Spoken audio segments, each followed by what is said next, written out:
یہاں ہمارے سامنے ایک نمبر لکھا ہوا ہے 59.2%۔ اب یہ فیصد جو لکھا ہوا ہے ہمیں اس فیصد کو اعشاریہ میں تبدیل کرنا ہے۔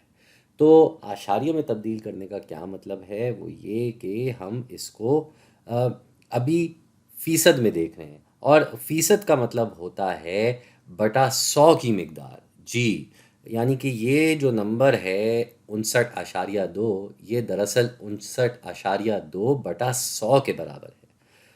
تو اس کو ویسے ہی لکھ دیتے ہیں بھائی، ہم اس کو کسر کے روپ میں لکھ دیتے ہیں۔ تو اوپر آ جائے گا یہ 59.2، اور نیچے کیا آ جائے گا؟ نیچے آ جائے گا 100، کیونکہ بھائی فیصد جو ہوتا ہے نا، اس کا مطلب کیا ہوتا ہے؟ فی جو ہوتا ہے یہ بتاتا ہے کہ یہ شرح ہے، یہ شرح ہے، اور یہ کس حساب سے شرح ہے؟ یہ صد کے حساب سے شرح ہے۔ تو صد جو ہوتا ہے وہ 100 کی وضاحت کرتا ہے، تو 100 کے حساب سے کیا شرح ہے؟ تو اسی طریقے سے ہم نے اس کو یہاں لکھ دیا ہے بٹا 100 کے حساب سے۔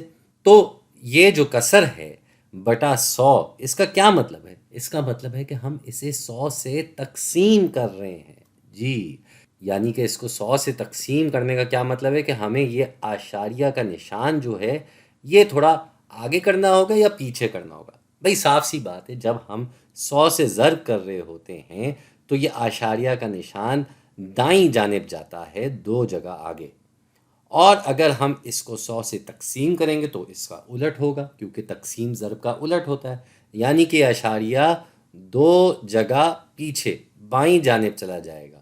تو اس کا کیا مطلب ہوگا کہ یہ کیا ہے؟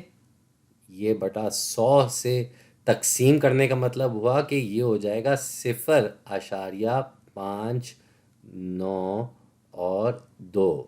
تو 59.2 جو ہے اس کو اگر آپ اعشاریہ میں تبدیل کریں گے تو اس کا جواب ہو جائے گا 0.59 اور 2۔